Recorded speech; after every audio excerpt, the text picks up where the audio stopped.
Sir ये वलीद मुख्तियार को इन कर लें। जी वलीद मुख्तियार को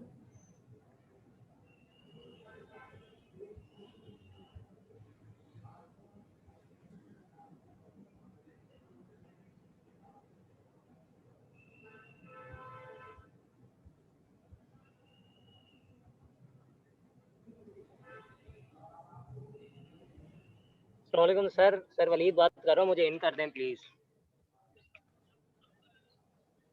क्लास में कहाँ पे इन करना होता है? मेरे तो सारे स्टूडेंट तो आ रहे सर हैं। मैं तो शाम की आईडी से बात कर रहा हूँ Walid. Sir please kindly add me in the class. Thank ये तो ठीक है, ये ऐलान जो कर रहे हो आप कहाँ पे, मुझे आई डोंट नो कि what you are trying to say कि मैंने कहाँ पे ऐड करना है आपको। मैंने तो किसी भी कोई रिस्ट्रिक्शन ही नहीं लगाई हुई। मीटिंग के अंदर सर, इन जी दी मीटिंग।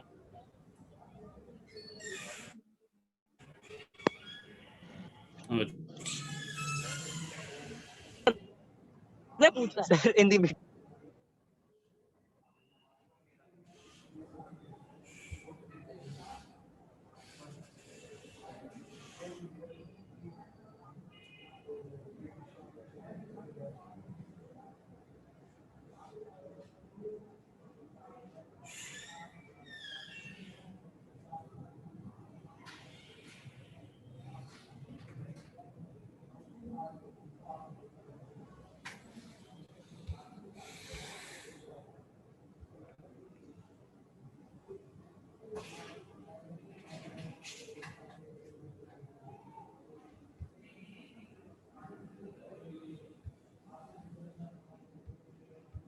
अस्सलाम वालेकुम सर। वालेकुम अस्सलाम।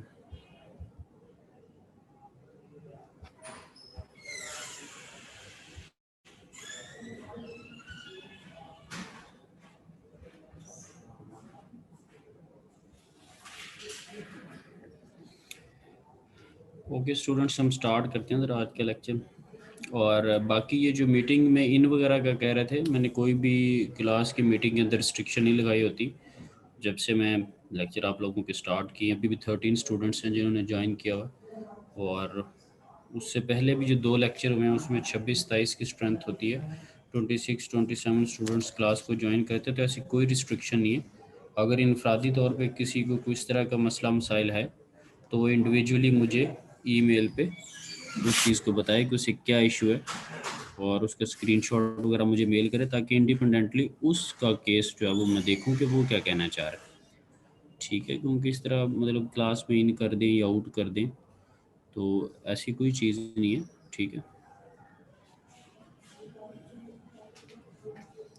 हर कोई जो है वो मीटिंग को ज्वाइन कर सकता है, जो भी यूएमटी का पार्टिसिपेंट है जो उस लिंक पे क्लिक करेगा, कोई रिस्ट्रिक्शन नहीं है। इवन दो कि सेक्शन की भी कोई रिस्ट्रिक्शन नहीं है।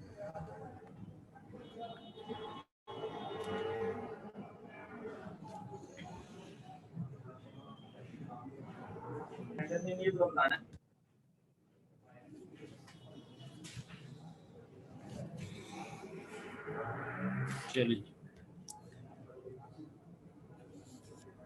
ओके जी, हम लास्ट टाइम बात कर रहे थे यूनिट्स के ऊपर कि हमने स्टैंडर्ड यूनिट्स रखने हैं। तो उसमें मैंने आपको बताया था कि लेंथ, मास, टाइम, टेम्परेचर, ठीक है, ये कुछ ऐसे यूनिट्स थे जो कि हमारे पास स्टैंडर्ड फॉर्म में हमें पता है कि इसका मीटर यूनिट है, इसके किलोग्राम है, टाइम का सेकंड है, और कुछ उससे ड्राइव होते हैं जिसको उस दिन लास्ट टाइम स्लाइड में हमने देखा भी था, लेट से एनर्जी है, उसका ड्राइव यूनिट है। तो हमने जो न्यूमेरिकल सॉल्व किया करेंगे उसको स्टैंडर्ड यूनिट्स के अंदर रखा करें। अच्छा, कुछ और चीज़ें होती हैं, फॉर एग्जांपल ये जो क्वांटिटीज़ हैं स्टैंडर्ड प्रीफिक्स जो होते हैं, फॉर एग्जांपल किलो है या मेगा या गीगा वगैरह। तो ये जो चीज़ें हैं ये बेसिकली क्वांटिटीज़ होती हैं, ये किसी चीज़ का यूनिट नहीं है। फॉर एग्जांपल अगर पावर का मैं यूनिट देखूं तो दैट इज़ वाट। किलो या मेगावाट ये बेसिकली पावर का स्टैंडर्ड यूनिट नहीं, पावर का यूनिट वाट ही है। हो सकता है कि क्वांटिटी की वैल्यू थोड़ी कम हो तो आपने किलो यूज़ कर लिया, और क्वांटिटी की वैल्यू ज़्यादा हो तो आपने मेगा यूज़ कर लिया। माइट भी बहुत कम वैल्यू, आप जस्ट वाट में उसको ले रहे हैं। बहुत छोटी वैल्यू है तो उसको आप मिलीज़ के अंदर, माइक्रोज़ के अंदर।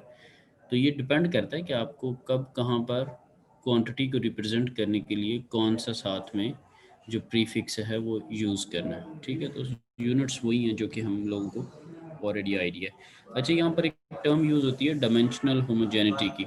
होमोजीनियस का मतलब होता है कि सेम, राइट।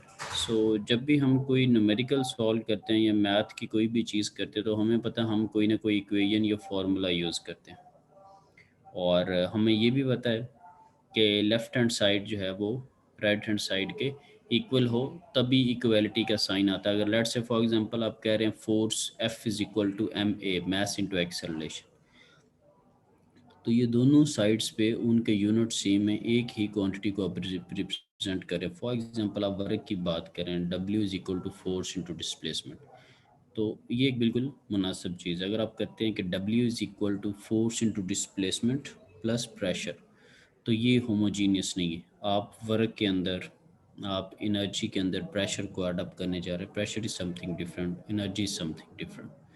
तो सेम क्वांटिटी को ही सेम के अंदर ऐड किया जा सकता है, कोई और अगर आप करेंगे तो वो चीज़ ठीक नहीं रहती। ये तो खैर मैथ का बेसिक प्रिंसिपल है, हमें बेसिक क्लासेस में भी इसका आइडिया है, राइट। सो यहाँ पर भी यही बात की गई है कि अगर कोई आप इक्वेशन यूज़ कर रहे हैं या कोई यूनिट्स वगैरह यूज़ कर रहे हैं तो इक्वेशन के दोनों साइड्स पे जो डायमेंशंस हैं उनको सेम होना चाहिए, राइट। अब फॉर एग्जांपल हम अगर इस यूनिट की बात करें, ये फोर्स का लिखा हुआ है F is equal to m a, force का यूनिट होता है न्यूटन और मास का केजी है, एक्सेलरेशन का मास पर सेकंड स्क्वायर है, right.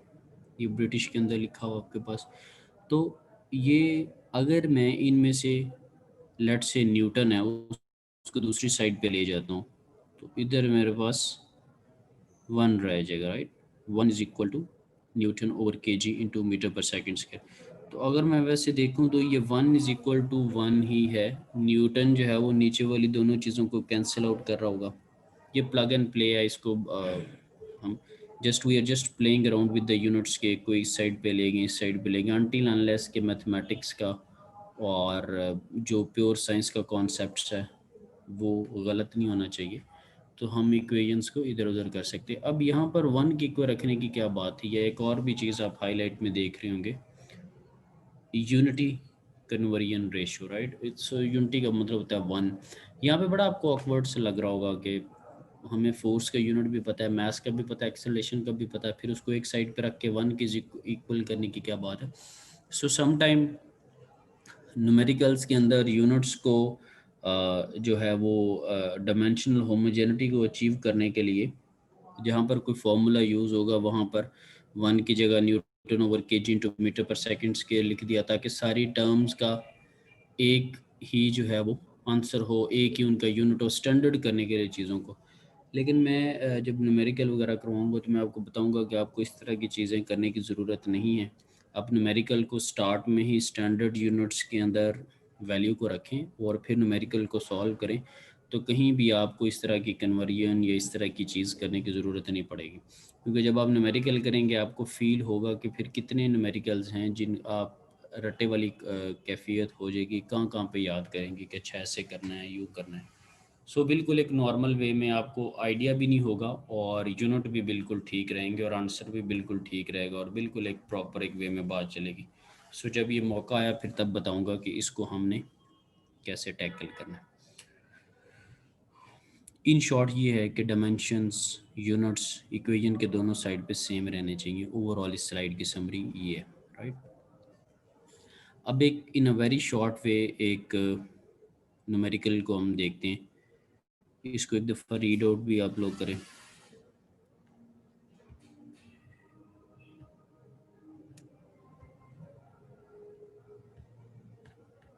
Okay, if a body undergoes some work in the form of potential and kinetic energy, I hope so कि आप सबके सामने ये slide visible है and you are reading with me. Okay, if a body undergoes some work in the form of potential and kinetic energy, then the total work done can be calculated as a sum of both energies, right? So अगर एक body है उसके ऊपर कोई work हो रहा है in the form of potential and kinetic energy, दोनों एनर्जीज जो हैं वो यूज़ हो रही हैं। ये फॉर एग्जांपल लास्ट टाइम एक स्टोन था जो कि टॉप से गिर रहा था, तो मिडल ऑफ द वे उसकी कुछ पोटेंशियल एनर्जी थी और उसकी कुछ काइनेटिक एनर्जी थी। सो लेट्स सपोज आप उसकी टोटल एनर्जी जो है वो फाइंड आउट करना चाह रहे हैं, सो आपने लिखा हुआ W is equal to mgh, ये फॉर्मूला जो है वो पोटेंशियल एनर्जी का, राइट, और plus half m v square kinetic energy का फॉर्मूला, राइट। आपने यहाँ पर यूनिट्स लगा दिए सबके कि मास का क्या होता है, ग्रेविटी का क्या है, हाइट का क्या है। इन शॉर्ट आप देख रहे हैं left hand side right hand side, हमें खैर ये प्रूव करने की ज़रूरत नहीं है, लेकिन यहाँ पर वो बिल्कुल बिगिनर की तरह आपको बता रहा है कि हम जब इस तरह का काम करेंगे तो ये चीज़ें से, अगेन मैंने बताया यहाँ पर अगर आप सिंपल पोटेंशियल और किनेटिक एनर्जी के अंदर कोई फोर्स ऐड कर दें गलत हो जाएगा, प्रेशर ऐड कर दें गलत हो जाएगा, आप एनर्जी के अंदर एनर्जी ही ऐड कर सकते हैं, राइट। अच्छा, हमारे पास एक छोटी सी एक एग्जांपल है कि a tank is filled with oil whose density is, आप अक्सर देखेंगे कि आपके पास डिफरेंट फॉर्म के लिक्विड्स होंगे और डेंसिटी वगैरह उसकी देख रहे होंगे, फिर उसके बेस पे कुछ न्यूमेरिकल्स कर रहे होंगे। So tank is filled with oil whose density is 850 kilogram per metre cube, और if the volume of the tank is, वो आपको बताया हुआ दैट इज़ 2 क्यूबिक मीटर, और determine the amount of the mass in the tank. तो density का जो formula है वो सबको आइडिया होगा क्या होता है वैसे डेंसिटी का फॉर्मूला को बताएगा।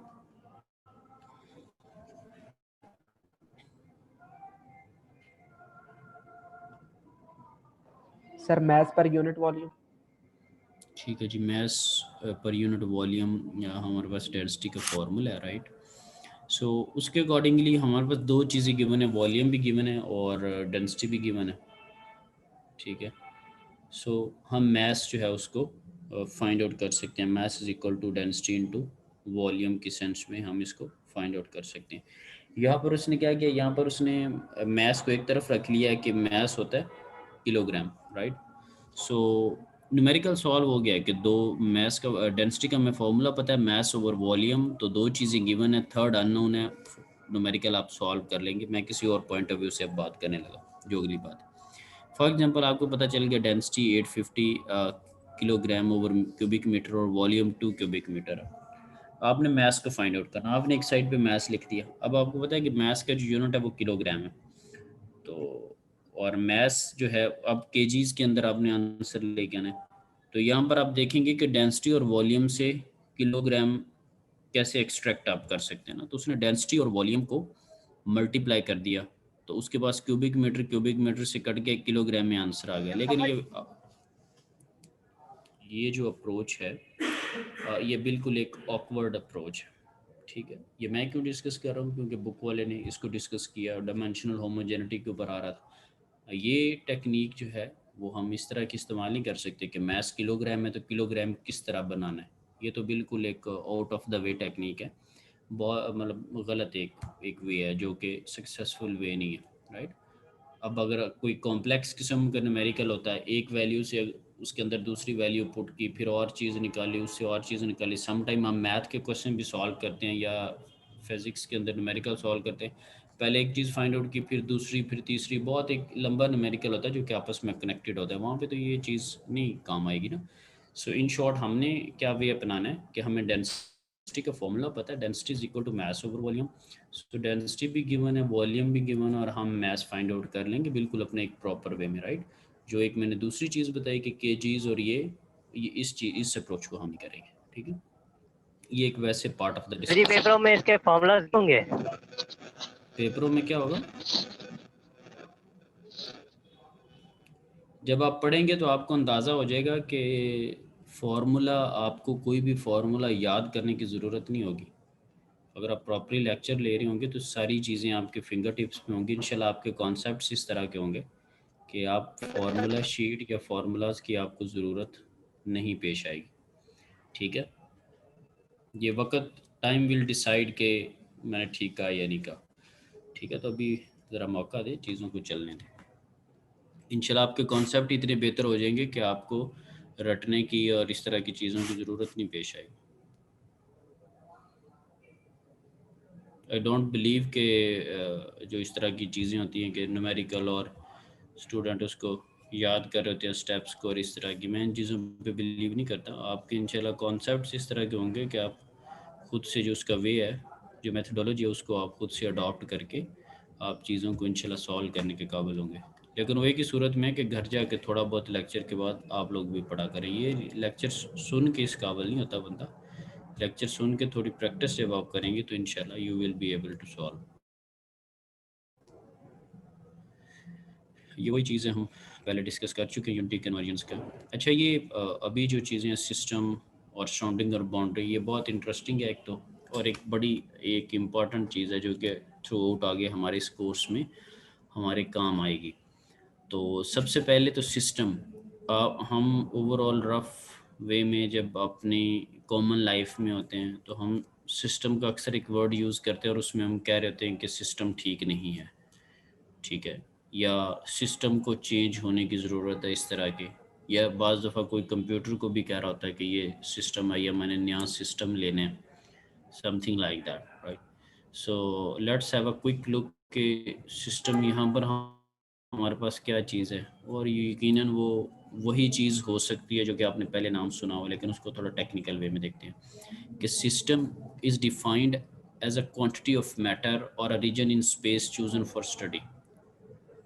ठीक है, कि जो सिस्टम है वो एक क्वांटिटी भी हो सकती है मैटर की। सर आपकी आवाज नहीं आ रही। मेरी आवाज़ नहीं आ रही, क्या मतलब? आवाज़ बिल्कुल ठीक है, बाकी लोगों से भी ज़रा पूछने दें मुझे। आपकी बेसिकली जब आप बोलते हैं ना, आपकी अपनी आवाज़ में थोड़ी जो है ना डिस्ट्रैक्शन सी होती है। आ रही है। हाँ जी, आवाज़ बिल्कुल आ रही है, और यस सर, आपकी आवाज़ आ रही है। आ जब रही ये है। पार्टिस, हाँ जी, ये खुद से बोलते हैं तो उनके माइक में भी थोड़ा बहुत नॉइज़ होता है, और माइट भी इनके अपने हैंड फ्री में कोई इशू हो। ठीक है जी, हम कंटिन्यू करते हैं। थैंक यू बाकियों की फीडबैक का। ओके जी, अब हम डिस्कस ये कर रहे थे कि कोई भी चीज़ है ना, फॉर एग्जांपल आपके सामने एक कप ऑफ टी पड़ा हुआ, ठीक है, वो मैटर ऑफ क्वांटिटी आपने उसको ले लिया। माइट भी हो सकता है आप कहें कि इस कप में टी डाल दो या इस कप के अंदर वाटर डालो, मैंने कुछ ऑब्जर्वेशन करनी है, ये बात की बात है। लेट्स से मेरे सामने बॉल पॉइंट पड़ी हुई है, माइट भी मैं उसमें इंटरेस्टेड हूँ, माइट भी आप यूएमटी ग्रीन्स में बैठे हुए हैं और आप जो क्रिकेट की पिच बनी हुई है उसमें इंटरेस्टेड है, माइट भी आप जस्ट एक प्लांट है उसमें इंटरेस्टेड है। सारे इस डेफिनेशन में आ रहे हैं कि system is defined as a quantity of matter और a region in space chosen for study. ठीक है, अब आपके वो सिस्टम की बात कर लेते हैं जो कि आपने ख़रीदना था। कंप्यूटर भी एक सिस्टम है, ठीक है। अब देखते ये हैं कि इससे थोड़ा सा चीज़ को आगे एक्सटेंड करते हैं। सराउंडिंग, द मैस और region outside the system is called surrounding. ठीक है, फॉर एग्ज़ाम्पल हमारे पास हम मॉस्क को ले लेते हैं, मस्जिद को। मस्जिद को मैंने कहा कि वो एक सिस्टम है, तो मस्जिद के बाहर जो चीज़ है वो मेरी सराउंडिंग्स हैं। जैसे आप इर्द गिर्द कहते हैं ना कि गिरदो नवा, ठीक है, या आपने अपने घर को जो है वो एक सिस्टम कंसिडर किया, तो नेबर्स का घर या रोड्स या बाकी सारी चीज़ें वो आपकी सराउंडिंग हैं। या आपने लाहौर को एक सिटी के तौर पे कंसिडर किया, तो लाहौर के गिरदो नवा जो हैं जो वो उसकी सराउंडिंग्स हैं। अब लेकिन फैसला यह है कि सिस्टम और सराउंडिंग को सेपरेट कौन सी चीज़ करेगी, कौन चीज़ डिसाइड करेगी कि यहाँ तक सिस्टम है और उसके बाद सराउंडिंग है। तो वो भी बड़ी कॉमन टर्म है जो कि आप यूज़ करते हैं, बाउंड्री। अक्सर घरों में होता है बाउंड्री वॉल है ये जी, ठीक है, घर की वो दीवार होती है, बैरूनी दीवार, जो कि एक घर को दूसरे घर से अलहदा कर, क्रिकेट ठीक है। स्टेडियम है जैसे कि। बिल्कुल बेहतरीन एग्जांपल, क्रिकेट स्टेडियम के अंदर आपने या तो पेंट से एक मार्क किया होता है, या अच्छे ग्राउंड्स के अंदर उन्होंने रोप रस्सा वगैरह वो रखा होता है, या कई जगह पे बोर्ड्स लगे होते हैं और यकीन रस्सा उससे थोड़ा सा आगे होता है, तो वो एक पूरी प्रॉपर बाउंड्री एक डिसाइड होती है जो कि ग्राउंड को और ग्राउंड के बाहर वाली चीज़ को सेपरेट करी, जिस पे फैसला होना है कि जी बाउंड्री लग गई है, ठीक है। आप कह रहे हैं जी 4 या 6 या जो कुछ भी है। सो अब देखते हैं कि बाउंड्री है क्या, ये यहाँ पर क्या है। वैसे तो हमें थोड़ा आइडिया हो चुका होगा कि बाउंड्री क्या है, ठीक है। ये अक्सर आप कहते हैं कि अपनी हद में रहें, अपनी लिमिट्स में रहें, अपनी बाउंड्री में रहें। वो एक इमेजिनरी चीज़ है। अक्सर आप कहते हैं, किसी को कहते हैं यूर क्रॉसिंग योर लिमिट्स, तो ऐसे नहीं है कि आपके ज़हन में एक निशान लगा हुआ है कि वो उसने निशान क्रॉस कर लिया जी, अब आपने ब्लैक स्ट्रिप जो क्रॉस कर ली बड़ी बुरी बात है। वो एक तख़यलाती आप एक वो एक एक रीजन है, एक आपका कॉन्सेप्ट है, कुछ एथिक्स हैं जो कि आपने सोच रखे हैं, you have chosen for study या you have chosen to implement. आपने खुद से एक ज़हन बना लिया हुआ है, तो ये इमेजिनरी भी हो सकती है, रियल भी हो सकती है, राइट। सो बाउंड्री क्या है? द रियल और imaginary surface that separates the system from its surrounding is called boundary. जो कि सिस्टम और सराउंडिंग को अलहदा कर रही है, वो आपके पास क्या है? बाउंड्री। और वो बाउंड्री फिक्स भी हो सकती है, वो बाउंड्री मूवेबल भी हो सकती है। फॉर एग्जांपल लिड है, ढकना है, अगर कोई पिस्टन है, वो पिस्टन मूव भी कर सकता है, वो कांस्टेंट भी हो सकती है। तो जो बाउंड्री है वो मूव भी कर सकती है, फिक्स भी रह सकती है, ठीक है। अक्सर आपने फ्लेक्सिबल पाइप देखा होगा, ये जो वॉशरूम वगैरह के अंदर लगता है, ड्रेन का पाइप जो कि फ्लेक्सिबल होता है, स्ट्रेच भी हो जाता है, एक्सपैंड वगैरह हो जाता है, तो उसकी बाउंड्री फ्लेक्सिबल चीज़ों की बाउंड्री मूव करी। या कोई ऐसी लिड है जो कि मूवेबल है, कोई पिस्टन है जो कि मूवेबल है, तो मूवेबल भी हो सकती है, फिक्स भी हो सकती है। अब आप में से आप कोई ना कोई जेन में सोचें कोई भी चीज़ कि ये सिस्टम है, ये इसकी सराउंडिंग्स हैं और ये बाउंड्री है। फॉर एग्जांपल कोई एक दो एग्जांपल्स आप लोगों में से वन बाय वन। जी स्टूडेंट।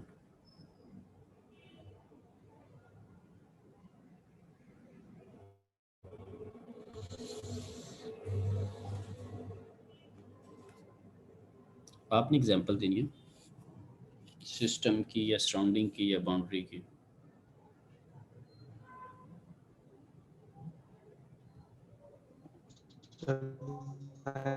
क्लास क्लास है, उसका जो गेट है या दरवाजा, वो बाउंड्री है, और उसके बाहर वो है।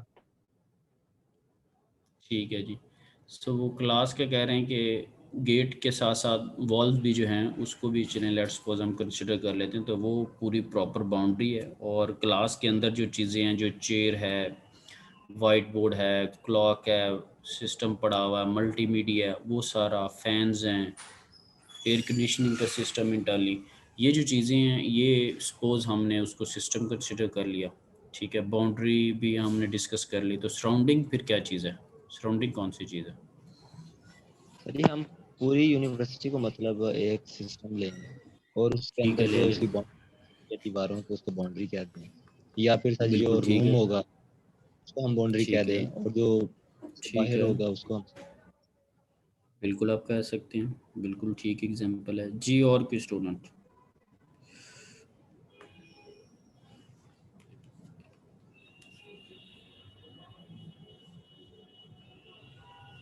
कोई एक एग्जांपल और दे दे, फिर मूव ऑन हम करें।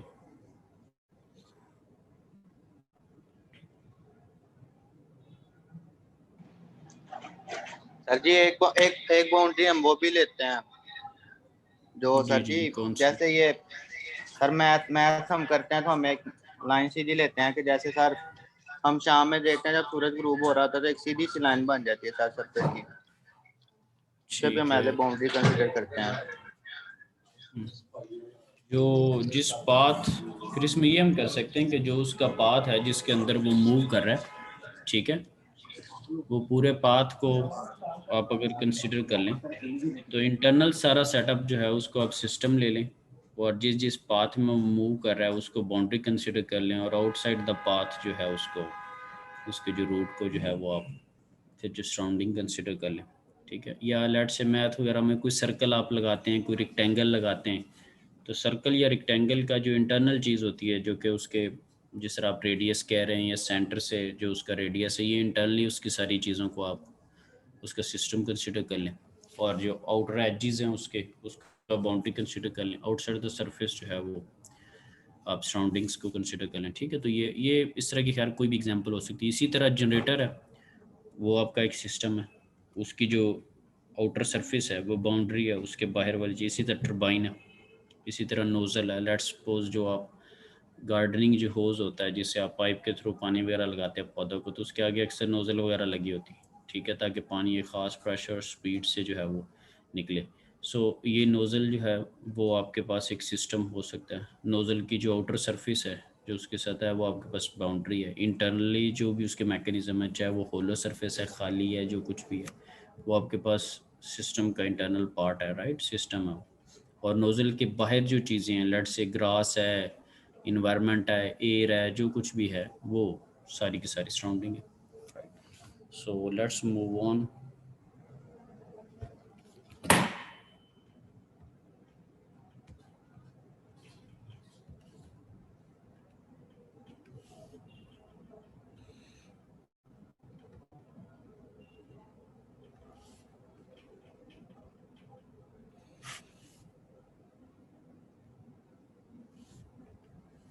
ओके जी, अब हमारे पास आई होप सो कि आप एक डिफरेंट एक स्लाइड देख रहे होंगे। तो यहाँ पर देखें कि सिस्टम को दो पार्ट्स में या दो टाइप्स में डिवाइड किया गया। कौन कौन सी टाइप आपको नज़र आ रही फ़िलहाल? सिस्टम को दो टाइप्स में डिवाइड कर दिया जी, ठीक है। एक ने कहा क्लोज है,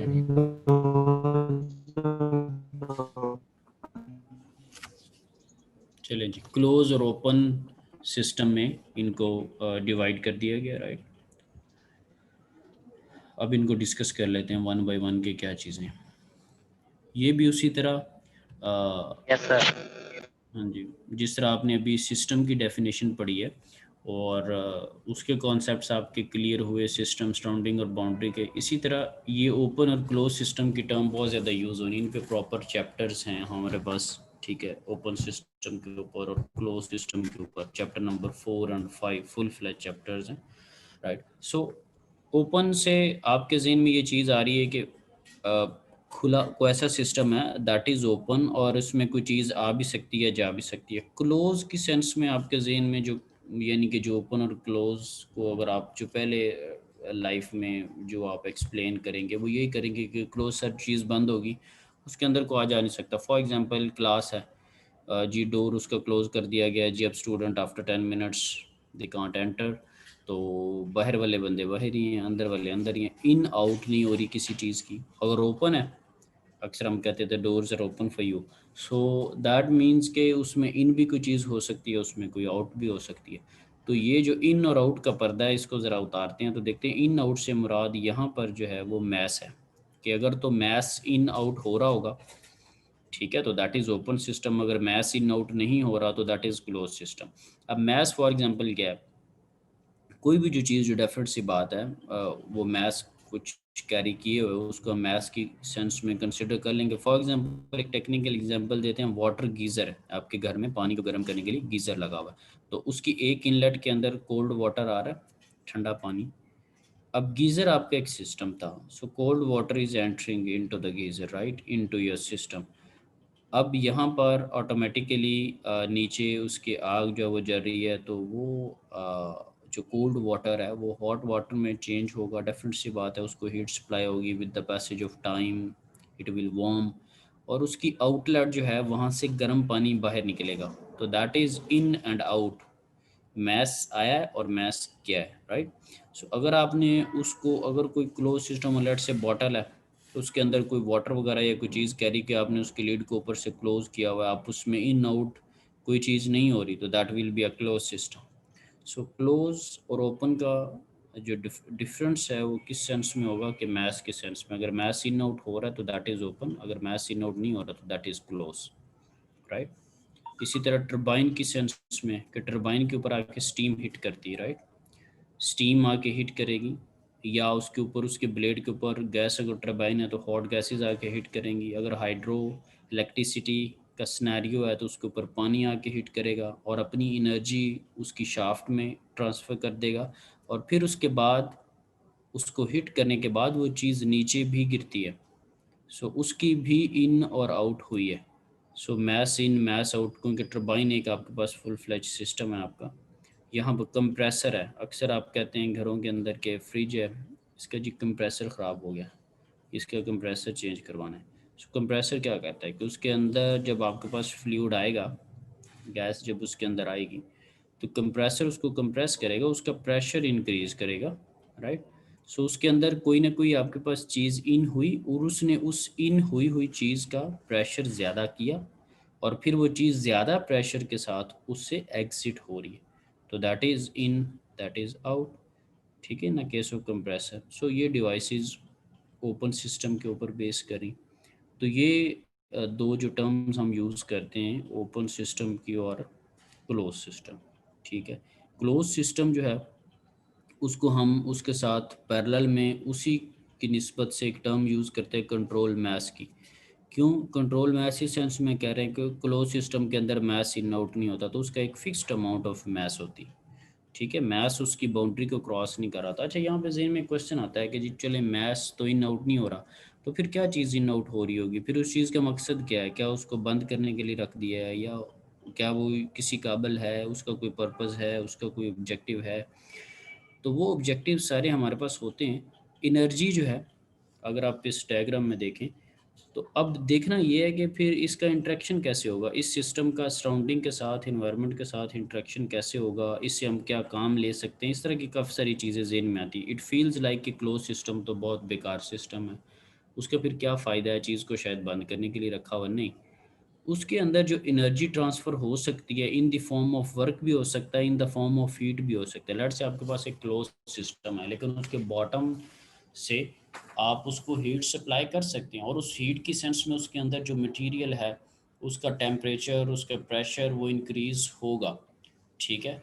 या आप सिस्टम आपके पास क्लोज ही है, मैस इन आउट नहीं हो रहा, तो कॉन्टीन्यूसली अगर आप कोई गर्म चीज़ किसी एक बर्तन के अंदर डाल के रख दें और उसको क्लोज फुली कर दें ना, तो फिर भी आपको पता with the passage of some time वो जो है विल बी कूल डाउन, ठंडी हो जाएगी। वजह क्या होती है कि इन्वायरमेंट के साथ कॉन्टीन्यूसली उसका इंटरेक्शन है।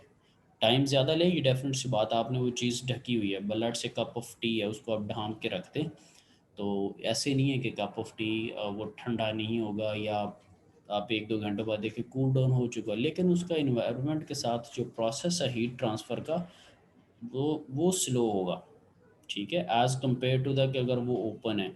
तो होता क्या है कि कप का टेम्परेचर ज़्यादा है, इन्वायरमेंट का टेम्परेचर कम होता है as compare to the cup, tea की सेंस में बात करूँ तो हाई टेम्परेचर से लो टेम्परेचर की तरफ हीट ट्रांसफ़र होती रहती है, तो कॉन्टीन्यूसली कप इन्वायरमेंट के अंदर हीट ट्रांसफ़र करता रहता है अनटिल अनलेस के दोनों इक्विलिब्रियम के अंदर आ जाते हैं। जो रूम टेम्परेचर है वही कप का टेम्परेचर हो चुका है। और इसी तरह जब फ्रिज के अंदर बॉटल पड़ी होती है, ठीक है, वो एक चिल्ड बॉटल आपने उसको टेबल के ऊपर ला के रखा है अगर, तो with the passage of time क्या होता है कि कुछ टाइम के बाद वो जो बॉटल है ठंडी, वो भी नॉर्मल टेम्परेचर के ऊपर हुई होती है। आप अक्सर उसको हाथ लगाते हैं तो देखते हैं कि यार ये तो जो है वो गर्म हुई पड़ी है। हम जो टर्म यूज़ करते हैं वो ये कहते हैं कि यार ये तो गर्म हो गई है, इसको फ्रिज के अंदर से किसी ने निकाला है। तो यहाँ पर क्या होता है कि रूम टेम्परेचर उस बॉटल के टेम्परेचर से ज़्यादा होता है जब वो फ्रिज के अंदर से आप बाहर निकालते हैं, तो इन्वायरमेंट से उसके अंदर हीट बॉटल के अंदर एब्जॉर्ब होती रहती, ठीक है। तो वो उसका टेम्परेचर भी जो है वो कब तक एब्जॉर्ब करता रहेगा, हाई टेम्परेचर से लो टेम्परेचर की तरफ, जब तक कि उस वो इक्विलिब्रियम पे नहीं आ जाते। जैसे आप इलेक्ट्रिकल के स्टूडेंट हैं तो आपने पोटेंशियल डिफरेंस का देखा होगा कि हाई पोटेंशियल से लो पोटेंशियल की तरफ जो है वो पोटेंशियल जो डिफरेंस जिसको आप लेते हैं, ठीक है, चार्जेस जो मूव करते हैं, राइट। सो वो कब तक, जब अगर पोटेंशियल डिफरेंस ही नहीं है तो आपको पता है कि फिर चार्जेस की मूवमेंट जो है वो नहीं है, वो पोटेंशियल डिफरेंस की वजह से ही चार्जेस जो है उनकी मूवमेंट हो रही होती है, राइट। सो ये सिनेरियो है आपके पास, ठीक है, यहाँ पर भी इसी सेंस में। तो क्लोज सिस्टम के साथ पैरेलल में हम कंट्रोल मैस की टर्म यूज़ कर लेते हैं, राइट।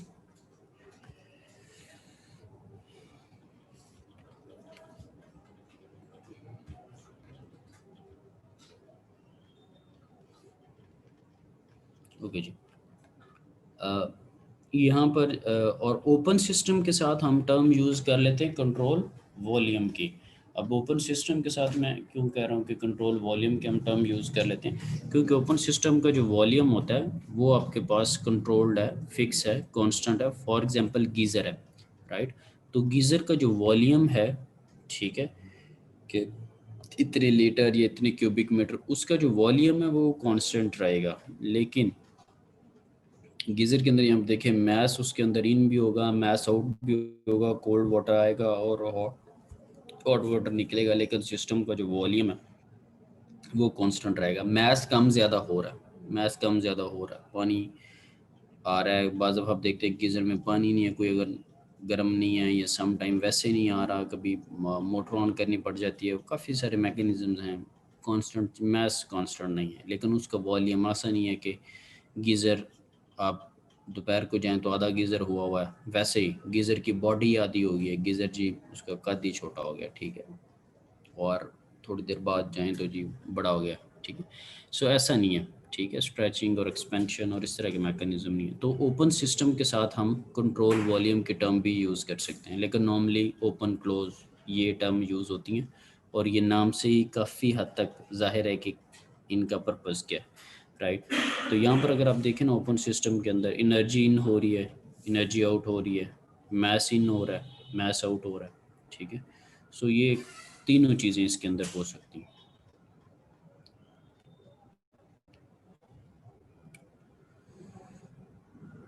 ओके जी, अब कुछ और थ्योरेटिकल कॉन्सेप्ट्स हैं, उनको ज़रा देखते हैं। अच्छा, इसी तरह हमने सिस्टम पहले पढ़ा, तो सिस्टम, सराउंडिंग और बाउंड्री को देखा, फिर सिस्टम की टाइप्स को देखा, उसमें कुछ हमने एग्जांपल्स को देखा।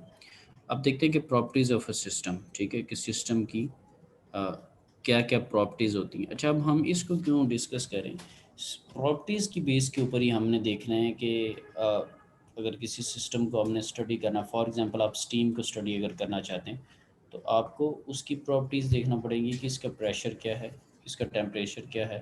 अगर आपको अक्सर देखा है कि सुपर क्वालिटी की अगर जो स्टीम है उसका एक डिफरेंट टेम्परेचर है, लो क्वालिटी की स्टीम है उसका एक डिफरेंट टेम्परेचर है।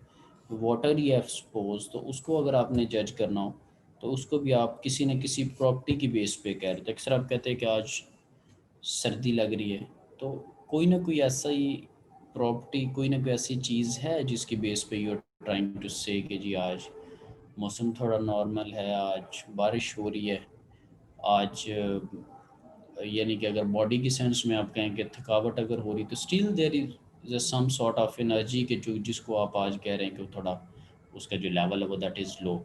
सो अगर हमने किसी भी चीज़ को स्टडी करना है विदाउट प्रॉपर्टीज़ हम आगे नहीं बढ़ सकते, हमें नहीं आइडिया होगा कि what's going on. So properties जो हैं वो ज़रूरी हैं। देखते हैं यहाँ पर हमारे लिए क्या यूज़फुल चीज़ है।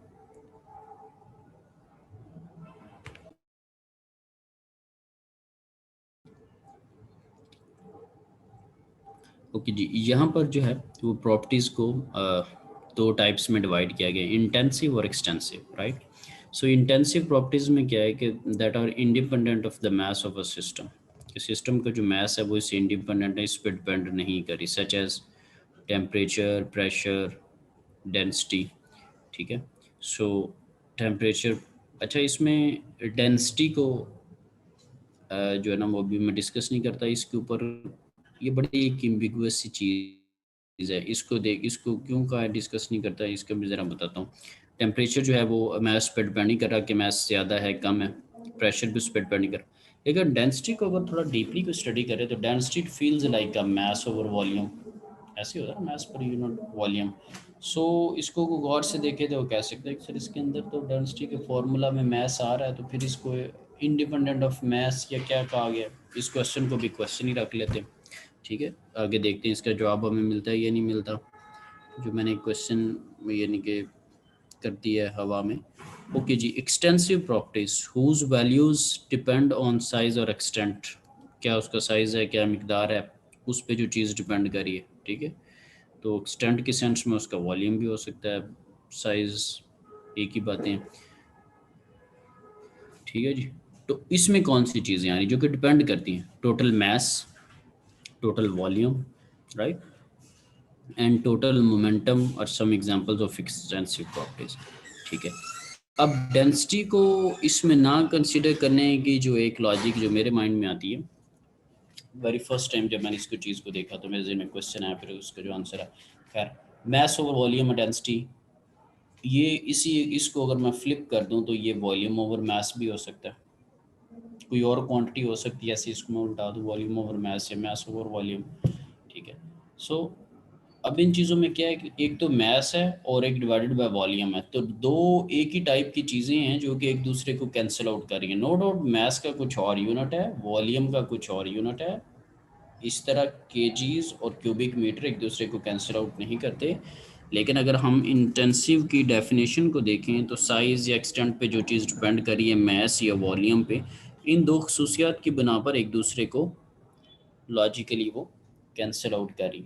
तो डेंसिटी जो कि मास ओवर वॉल्यूम है, या कोई भी ऐसी चीज़ जो कि वॉल्यूम ओवर मास हो, दोनों एक दूसरे के जो है वो न्यूमिनेटर या डिनोमिनेटर में आ रही, तो वो चीज़ें भी जो हैं वो इंटेंसिव प्रॉपर्टीज़ में ही शुमार होंगी, ठीक है। सो ये थी एक शॉर्ट डिस्क्रिप्शन हमारे पास कि कौन सी प्रॉपर्टीज़ जो है इंटेंसिव है और कौन सी एक्सटेंसिव है। अब इसी चीज़ को आगे ज़रा एक्सटेंड करते हैं।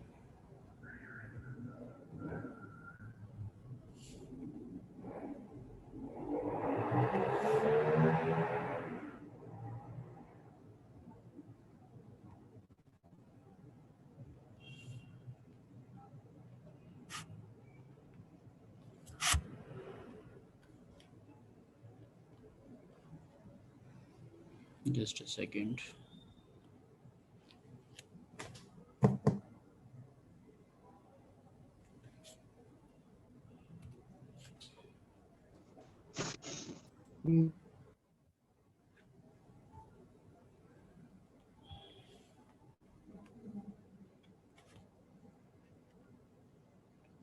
ओके जी, डेंसिटी या डेंसिटी को हम पहले डिस्कस कर चुके हैं कि मास ओवर वॉल्यूम होता है, यूनिट्स भी हमें पता है।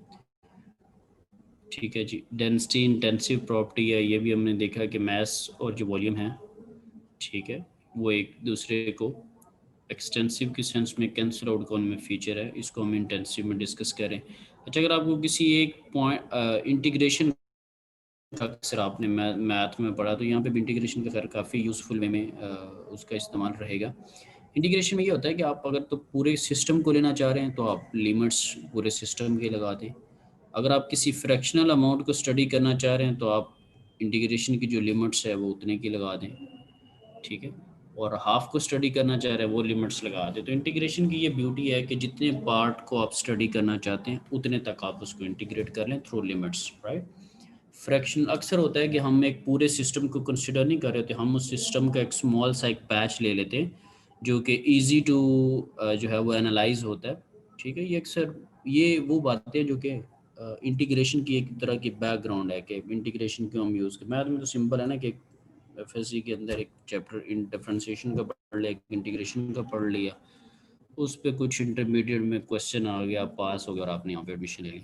सो that was the purpose in the intermediate. लेकिन उसका बड़ा एक यूनिक फीचर है कि हमें किसी भी मैथमेटिशियंस को या इंजीनियर्स को कि हमने क्या क्या कुछ करना है।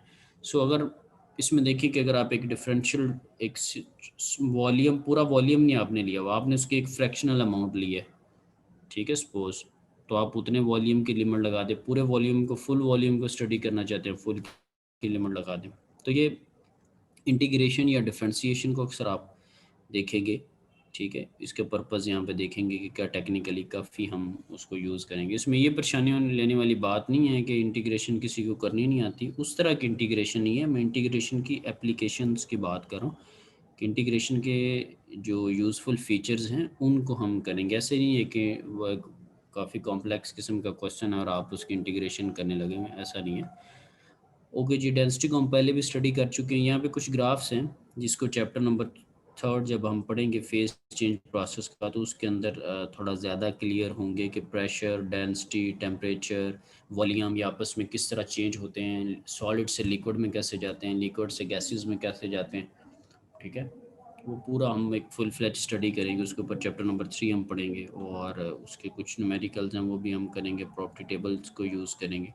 तो ये जो कॉन्सेप्ट्स हैं टेम्परेचर, प्रेशर और उनकी वेरिएशन, वो इंशाल्लाह चैप्टर नंबर 3 के अंदर हम डिटेल में ज़रा डिस्कस करेंगे। स्पेसिफिक वॉल्यूम है हमारे पास, इसको हम वॉल्यूम पर यूनिट मास कह रहे हैं। ये वो चीज़ है जो कि मैंने अभी पीछे डेंसिटी के टॉपिक पे आपको कही थी कि हमारे पास कोई ऐसी चीज़ भी हो सकती है जो कि वॉल्यूम पर यूनिट मास हो, यानी कि रेसिप्रोकल ऑफ द डेंसिटी। तो वॉल्यूम पर यूनिट मास को हम स्पेसिफिक वॉल्यूम कहते हैं, ठीक है, वॉल्यूम ओवर मास या 1/ρ। तो ये भी इंटेंसिव प्रॉपर्टी है। ये अगेन इसकी भी वही लॉजिक है जो कि डेंसिटी में थी कि मैंने उस वक्त भी आपको कहा था कि मास या वॉल्यूम अगर न्यूमिनेटर डिनोमिनेटर में आ रहे हैं तो ये इंटेंसिव प्रॉपर्टी ही कंसिडर होगी, right. Specific gravity, specific gravity का एक ratio of the density of a substance to the density of a standard substance, ठीक है। कि आपने या इसको दूसरी सेंस में इसका एक जो और नाम है उससे डेफिनेशन बिल्कुल क्लियर हो जाती है। लेट्स से स्पेसिफिक ग्रेविटी है तो इसको हम रिलेटिव डेंसिटी भी कहते हैं। अब रिलेटिव डेंसिटी में ये ब्यूटी है कि इससे पूरी डेफिनेशन ही क्लियर हो जाती है, राइट।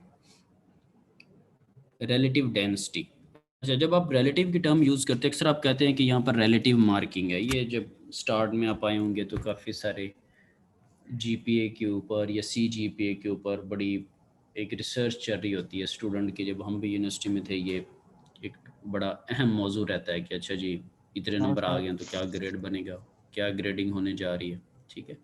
सो क्या मार्किंग का सिनेरियो है, ठीक है।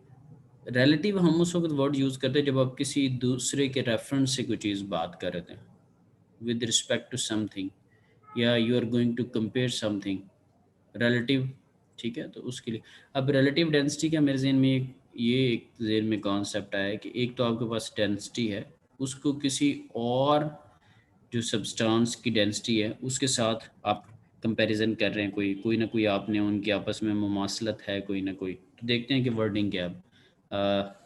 रेशो यानी कि डिवीजन में चीज़ आ जाएगी, ratio of the density of a substance to the density of a standard substance at a given temperature. किसी भी एक गिवन टेम्परेचर के ऊपर कोई भी आप स्टैंडर्ड सब्सटेंस जो लेंगे उसके साथ आप डेंसिटी को कंपेयर करेंगे। रेशो एक तरह का वो कंपैरिजन ही आपके पास निकल आता है। सो स्पेसिफिक ग्रेविटी को एस जी को लिखा हुआ डेंसिटी ओवर किसी भी सब्सटेंस की डेंसिटी, ठीक है।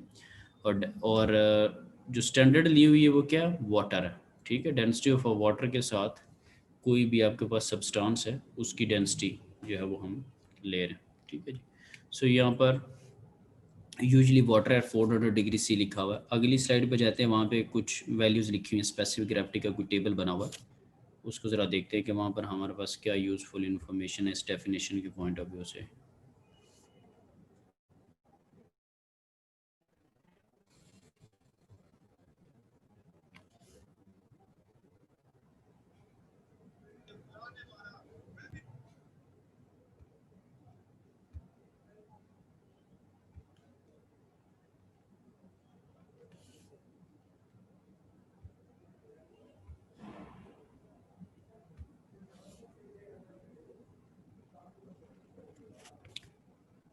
ओके जी, specific gravities of some substance at 0 degree C ना, ये वो जो वर्ड था डेफिनेशन के अंदर क्या था, given temperature, right. So water है, उसकी स्पेसिफिक ग्रेविटी 1 है। क्यों? क्योंकि आपने ग्रेविटी वाटर को डिवाइडेड बाय वाटर की ही ग्रेविटी लिया हुआ, क्योंकि वाटर को आपने स्टैंडर्ड सब्सटेंस रखा हुआ, तो इसलिए वो 1 के तौर पे आ रही। ब्लड है, उसकी स्पेसिफिक ग्रेविटी 1.05। इसी तरह सी वाटर, गैसोलीन, ठीक है, और भी काफ़ी सारे आपके पास सब्सटेंस हैं जिनकी आपने लिखी हुई है यहाँ पर।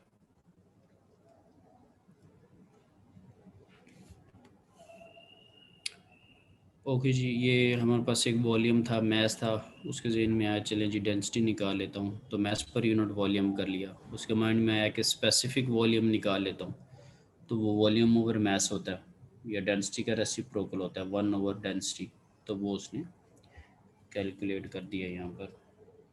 इसी तरह स्पेसिफिक वेट है, the weight of a unit volume of substance is called specific weight, यानी कि वेट को आप वॉल्यूम से जो है वो डिवाइड करें।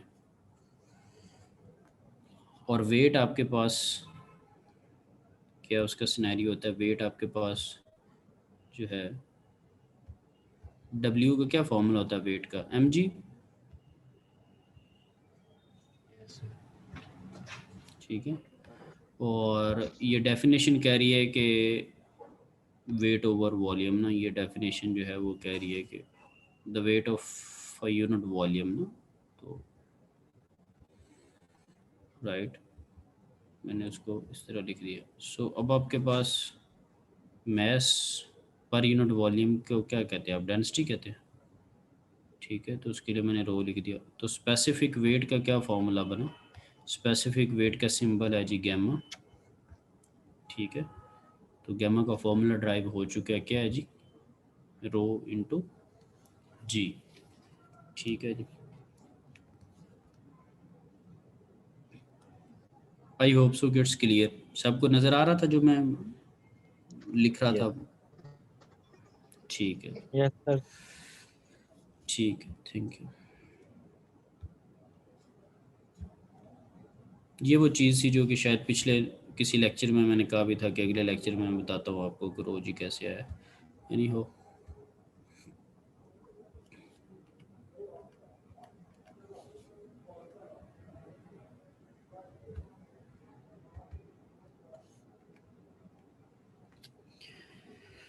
ओके जी, अब स्टेट को और इक्विलिब्रियम को देखते हैं। ये भी बड़ी ज़रूरी चीज़ है। अक्सर कहते हैं उसने अपनी स्टेट जो है वो चेंज कर लिया, ठीक है, या वो अब इक्विलिब्रियम में नहीं रहा। ये जो मैंने आपको कप की या बॉटल की एग्जांपल दी थी कि with the passage of time वो कूल डाउन हो जाएंगे या नॉर्मल टेम्परेचर पे आ जाएंगे, तो यही होता है कि इक्विलिब्रियम को मेंटेन कर लेते हैं। लेट्स से आप एक और एग्जांपल दी थी पिछले किसी लेक्चर में, क्या वाटर के अंदर अगर स्टोन वगैरह फेंकते हैं तो कुछ बबल्स वगैरह निकलते हैं और कुछ हवा साउंड आती है, फिर उसके बाद कुछ लहरें जो हैं वो माइट बी टॉप वाटर के लेयर्स के ऊपर टॉप पे आपको नज़र आए, उसके बाद फिर एवरीथिंग इज़ नॉर्मल, उसके बाद इक्विलिब्रियम में चली जाती है चीज़ें, ठीक है। सो देखते हैं कि स्टेट है क्या, ठीक है। कि state is defined as a condition of a substance that can be described by certain observable macroscopic properties, temperature pressure लिखा हुआ है at a certain condition. So उसको थोड़ा देखते हैं कि इसको एक्सप्लेन करते हैं कि ये क्या कहने की कोशिश कर रहा है। कि अगर आपने किसी भी सिस्टम की या किसी भी सब्सटेंस की स्टेट को डिफ़ाइन करना है, ठीक है, तो वो किस सेंस में डिफ़ाइन होगी, उसके लिए कुछ ऑब्जर्वेबल मैक्रोस्कोपिक प्रॉपर्टीज़, इनसे क्या मुराद है कि आप किसी प्रॉपर्टी की बेस के ऊपर कहेंगे ना। अभी मैंने कहा था कि आप ये कह रहे थे कि लेट से कोई ये डॉक्टर डिसाइड करता है या आप खुद से ये हाफ डिसाइड करके बैठे होते हैं कि मुझे बुखार है, ठीक है, आप फीवर स्टेट के अंदर, तो ये आपने किस बेस पे डिसाइड कर लिया? आप मुझे बताएंगे। अक्सर आप कहते हैं कि मुझे बुखार है, तो आपको कैसे फील होता है कि आप इस स्टेट के अंदर हैं, ठीक है, बुखार वाली हालत में आप, बताएगा स्टूडेंट? टेम्परेचर फील करते हैं, टेम्परेचर फील करते हैं, जिस्म थोड़ा गर्म सा महसूस होता होगा या बॉडी थोड़ी वीक फील होती होगी, टेम्परेचर कह रहे हैं। और अक्सर पेरेंट्स भी जो है स्पेशली वालदा, ठीक है, हाथ लगा के चेक करेंगी कि हाँ जी आपको तो लगता है बुखार हो गया, ये वो, ठीक है। वो पहला घर के अंदर ही फर्स्ट डॉक्टर होता है जो कि बता देता है, ठीक है, पहली तिब्बी जो है इमदाद का पहलू नज़र आता है कि जी बुखार। सो या कोई और चीज़ें इसी तरह हेडेक है, उसको आप काफ़ी उसके साथ जो रिलेटेबल चीज़ें वो ये है कि फीलिंग्स की सेंस में उसको आप देख रहे होते हैं, आपको फील हो रहा होता है कि ये चीज़ें हैं। या बाहर आते हैं, आप कहते हैं जी सर्दी है, या कुछ कोई और चीज़, आप कहते हैं जी धुआं निकल रहा है, वहाँ पर आग है, वहाँ पर कुछ ऐसी चीज़ें, तो कुछ आपने ऑब्ज़र्व किया on the basis of some observation. कुछ ऐसी ऑब्जर्वेशन होती हैं जो कि देखने वाली, मतलब यानी कि हम उनको देख नहीं सकते, फिर उनके लिए हमारे पास डिवाइसेस हैं। फॉर एग्जांपल कहते हैं कि जी ये डायबिटीज़ इसको डायग्नोज होगी, इसको शुगर है जी, सो किस बेस पे डिसीजन लेंगे? अब इसमें ऑब्जर्वेबल प्रॉपर्टीज़ देख के तो उसकी मुशाहिदा तो नहीं कर सकते कि बंदा सामने खड़ा मुझे लगता है इसको शुगर है। आप डेफिनेट सी बात है उसके चेकअप कराएंगे, ठीक है, उसका ब्लड लिया जाएगा, उसके टेस्ट होंगे। सो हमें अगर कोई भी स्टेट डिफाइन करनी है, या अक्सर आप कहते हैं कि ये नॉर्मल है, ये नॉर्मल नहीं रहा, ठीक है, या ये मुझे थोड़ा खिसका हुआ लग रहा है, ठीक है, I mean a doubt there is something wrong. So क्यों आप कह रहे हैं माइट भी उसकी बिहेवियर की बेस पे आप कह रहे हो। सो ये कुछ इररेलेवेंट या नॉन टेक्निकल या रियल लाइफ एग्जांपल देने का मतलब ये है कि हमारे कॉन्सेप्ट बन जाए कि ओके जी स्टेट क्या होती है, राइट। सो अब हम इस पोजीशन पे हैं, अब हमें इस डेफिनेशन का पता है कि ये क्या कह रहा था कि that can be describe by certain observable properties, macroscopic properties खास करके।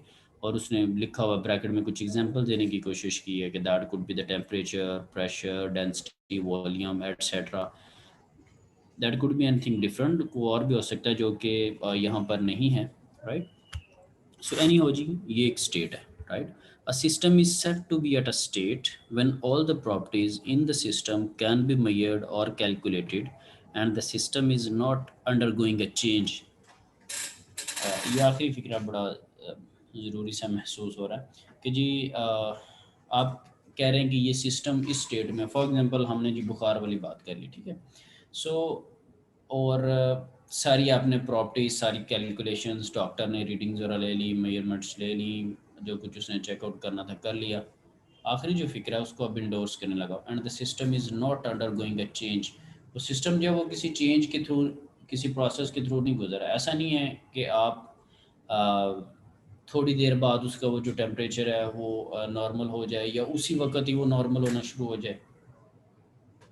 जो स्टेट हम डिफाइन करना चाह रहे थे वो स्टेट ही उसकी चेंज हो जाए, ठीक है, वो किसी तब्दीली से ना गुजरा। फॉर एग्जांपल इरिगेशन सिस्टम है, या पौधों को घर में आपके पास अगर एक गार्डन है एक छोटा सा, या बाहर घास वगैरह लगी, आप उसको पानी देते हैं, कोई कहे जी पानी भर लिया उसको भरा हुआ, तो अगर कैरी वगैरह है उसकी बाउंड्री कोई नहीं है तो कहें जी हाँ जी भरा हुआ है, तो ठीक आधे मिनट बाद मैं देखूँ कैरी की उसकी बाउंड्री नहीं है और सारा पानी सड़क पे आया हुआ, या वहाँ पर तो है ही नहीं, आप क्लेम कर चुके हैं उधर। तो ये सारे क्लेम्स में या कोई भी जो चीज़ है उसमें सिस्टम किसी चेंज के थ्रू नहीं गुजरा, क्यों अगर चेंज के थ्रू गुजर रहा है ना तो वो अपनी फिर स्टेट चेंज कर रहा है, उसकी चीज़ें फिक्स नहीं है, ठीक है, वो अपनी स्टेट चेंज कर रहा है, राइट। तो इस सेंस में स्टेट में ये है कि अगर आप कहना है कि ये इस हालत में है तो उसका मतलब है ये उसी हालत, जैसे आप कहते हैं कि ये जिस मैं हालत में आपको दे रहा हूँ इसी हालत में ये चीज़ मैंने आपसे वापस लेनी है, तो आप इसका मतलब बड़ी अच्छी तरह समझते हैं। तो ये कह रहे हैं कि इसको किसी चेंज के प्रोसेस से ना गुजरे ये चीज़, ठीक है। ओके जी, अगर आप उसकी स्टेट को कहते हैं कि जी उसकी स्टेट चेंज होगी, फॉर एग्जांपल आपके घर में गैस है जी, टैंक के अंदर सिलेंडर आप भरवा कर लाएं, तो उसका एक सर्टन प्रेशर एक सर्टन टेम्परेचर है, वो जी भरा हुआ है, वो जी फील्ड है, यानी कि दैट इज़ फील्ड, और उसके ऊपर कुछ लेबल है कि जितना प्रेशर ये टेम्परेचर और ये इसका वॉल्यूम है। सपोज आप कहते हैं कि जी भरवा लें सिलेंडर, तो उसकी कुछ कैपेसिटी होगी, ठीक है, कि कितनी गैस उसमें आ सकती है, उसकी बेस के ऊपर अक्सर आप कहेंगे कि जी इसको आधा भरवा लो, तो ये फुल कैपेसिटी का उसको आपको पता है, ठीक है। सो उसकी बेस के ऊपर हमें लेकिन अगर आपने उसकी जो स्टेट है उसने अगर चेंज होना, तो फॉर एग्जांपल मैं उसमें क्या करता हूँ कि एक नॉर्मल सा उसके अंदर होल हो जाता है ना, ठीक है, तो क्या होगा कॉन्टीन्यूसली उससे गैस जो है that is going to leak, ठीक है। अब ना उसका वो प्रेशर रहेगा, ना उसका वो टेम्परेचर रहेगा, ठीक है, ना उसका वो वॉल्यूम रहेगा, ठीक है, जितनी गैस में सारी चीज़ें जो हैं वो चेंज हो रही हैं, ये एक चेंज के प्रोसेस से गुजरा, राइट।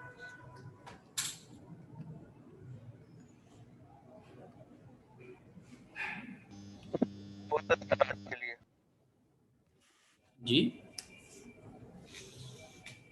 ओके जी, अब हमारे पास मुझे एक जो डायग्राम नज़र आ रही ना, वो एक ऐसे है जैसे एक पिस्टन है, टॉप के ऊपर देखे तो ऐसे लग रहा है जैसे इसके ऊपर कोई वेट्स हैं, प्रॉपरली वेट रखे हैं, ये इसके ऊपर भी हैं, यहाँ पर भी हैं, लेकिन अगर आप ये जो कांस्टेंट ब्लैक लाइन है उसके अगर आप थ्रू देखें, ठीक है, तो यहाँ पर पिस्टन उसके बिल्कुल ऊपर है, यहाँ पर उससे थोड़ा सा ऊपर है, यहाँ पर उससे और ऊपर। होता क्या है कि जब आप पिस्टन को जैसे जैसे नीचे मूव करेंगे इसका वॉल्यूम कम होगा या ज़्यादा होगा, ऊपर से वेट्स को नीचे बॉटम की तरफ मूव अगर आप करते जाएं तो वॉल्यूम कम होगा या ज़्यादा होगा?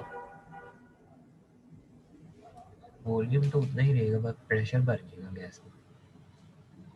नहीं, अगर मैं सिस्टम ये जो डॉटेड लाइन है मेरे पास, यस सर, फिर वॉल्यूम ये कम देखें, होगा। ये डॉटेड लाइन अगर सिस्टम हो तो अगर इसको मैं नीचे नीचे मूव करता जाऊँ तो सिस्टम की बाउंड्री जो है वो मूव करी, उसका वॉल्यूम जो है वो कम होता जाएगा, प्रेशर बढ़ जाएगा, बिल्कुल ठीक इन्होंने बात की, ठीक है जी। सो क्योंकि डॉटेड लाइन मेरा सिस्टम है, और इनकी बात को थोड़ा आगे लेके चलते हैं, ये नेक्स्ट मैं बताऊंगा कि इनकी स्टेटमेंट भी ठीक हो सकती है कि वो कैसे है कि अगर सपोज ये स्टेटमेंट, अगर मैं इस पूरे टैंक को, ये जो टैंक की बॉडी है, ठीक है, ये जो आपको नज़र आ रही सारी की सारी, अगर इस पूरे को मैंने सिस्टम कंसिडर किया तो फिर इनकी बात ठीक होनी थी, फिर वॉल्यूम नहीं उसका चेंज हो रहा, वो तो सिस्टम के अंदर तब्दीली आ रही, ठीक है। तो यहाँ पर हमने डॉटेड लाइन वाले को सिस्टम लिया हुआ, ठीक है, ये वाली जो चीज़ है, तो वॉल्यूम उसका कम हो रहा है, प्रेशर उसका बढ़ रहा होगा, ठीक है जी। सो यहाँ पर कुछ और वैल्यूज़ हैं, यहाँ पर कुछ और वैल्यूज़ हैं, अगर आप ऊपर ले जाएं पिस्टन को वॉल्यूम बढ़ जाएगा, प्रेशर उसका उसकी निस्बत कम हो जाएगा। लेकिन अब यहाँ पर जो बात करने का मकसद ये ना कि ये चेंज लाएगी, है ना, तो चेंज जो है उसके साथ इकोनॉमिक्स अटैच है, तब्दीली जब आती है ना उसके लिए हमें कुछ एनर्जी जो है वो रिक्वायर होती है, एक्सपेंडिचर्स कुछ रिक्वायर होते हैं। तो जो हमने ये बात की आपस में अभी कि पिस्टन मूव कर रहा होगा, तो इसको मूव कौन करवाएगा? डिफरेंट ऑप्शंस हो सकती हैं, बता थोड़ा गैस करें कि पिस्टन कैसे मूव कर, कोई भी वैसे एक रैंडम रफ चाहे गैस लगा लें, क्योंकि आपने कोर्स नहीं है आपका अपना, पहले पढ़ा नहीं हुआ ये सारी चीज़ें, लेकिन फिर भी ये नहीं हो कोई कमेंट वगैरह कि ये पिस्टन कैसे मूव करेगा, या अगर मूव जी सर काफी है आज के लिए। सर जब पेट्रोल या पहले तो ये है कि थोड़े हैंड्स फ्री बेहतर करें सारे, ठीक है। और बहुत शुक्रिया, ये एक स्टूडेंट ने डिसाइड किया है कि आज के लिए इतना काफ़ी है, तो मैं उसको खराज तहसीन पेश करता हूँ कि वो नोट कर रहा था, ठीक है, और उसने ये फ़ैसला लिया, बहुत शुक्रिया। ये स्टेटमेंट ज़रा ये वाली स्लाइड पढ़ लें, ठीक है, और फिर उसके शुक्रिया पहले अदा कर दिया, उसके साथ फिर इख्तिताम करते हैं ज़रा, ठीक। फ्रिक्शन की वजह से। अच्छा जी, चलें जी। एनी हो, अगर आपने उस पिस्टन को मूव करना, माइट भी हो सकता है आपने उसके साथ पीछे कोई क्रैंक शाफ्ट वगैरह अटैच किया हो, उसको मूव करिए, और वो शाफ्ट को कौन चला रहा होगा, कोई ना कोई एनर्जी हो सकती है। जैसे फॉर एग्जांपल व्हील्स हैं, गाड़ी के व्हील हैं, तो कंबस्शन होती है इंजन के अंदर, राइट, हीट प्रोड्यूस होती, उस हीट से क्रैंक शाफ्ट मूव करती है और फिर व्हील मूव करते हैं, राइट। सो अब इसके बैक एंड पे कोई ना कोई डेफिनेट सी बात है, एनर्जी होगी। और एनर्जी कहाँ से, अगर मैं कह रहा हूँ कंबस्टन, तो उसके लिए फ्यूल लग रहा है ना, आपने ऑयल जो है वो फ्यूल जो है वो टैंक उसका भरवाया, तो उसके लिए पैसे चाह रहे, इकोनॉमिक्स चाह रही। तो इन शॉर्ट ये है कि जब भी कोई चेंज लेकर आना होगी उसके लिए रिसोर्सेज की ज़रूरत होगी। फॉर एग्जांपल आपके एनर्जी नीड है आपको, ठीक है, लोड शेडिंग है, पावर कट्स हैं, तो उसके लिए अगर आप पावर प्लांट लगाते हैं तो आपको प्राइमरी फ्यूल देना पड़ेगा, कोल है तो कोयले को बर्न करना पड़ेगा, ऑयल की बेस पे को लगाना पड़ेगा, अगर हाइड्रो है तो नेचुरल ऐसा रिसोर्स देखना पड़ेगा। सो हमें अगर कोई चेंज लेकर आनी कहीं भी, तो हमें एनर्जी की ज़रूरत होती है, ठीक है। और एनर्जी के साथ डेफिनेट सी बात है जो है वो एक्सपेंडिचर्स अटैच है, पैसे उस पर लगते हैं, इकोनॉमिक्स अटैच है। तो इसीलिए हम बड़ा केयरफुली डिसीजंस लेते हैं कि हमें कब क्या चीज़ करनी चाहिए, और इसीलिए हम सारी चीज़ों को स्टडी करते हैं कि कहीं पे लॉसेस ना हो या ये सारा मैकेनिज्म ना हो, ठीक है जी। एनी हो, चले जी एंड करते हैं, क्योंकि हमारा जो टाइम होता है वैसे तो 1.5 घंटे का लेक्चर का टाइम है, लेकिन वो 1.5 घंटे को भी 1.25 घंटे में हमने रखा हुआ है, और उस 1.25 घंटे में से भी फर्दर ऑलमोस्ट 1 आवर में लेक्चर वाइंड अप हो जाता है, ठीक है। तो लिहाजा परेशान होने की ज़रूरत नहीं है, ठीक है। फिर क्या चल सर रहा है अटेंडेंस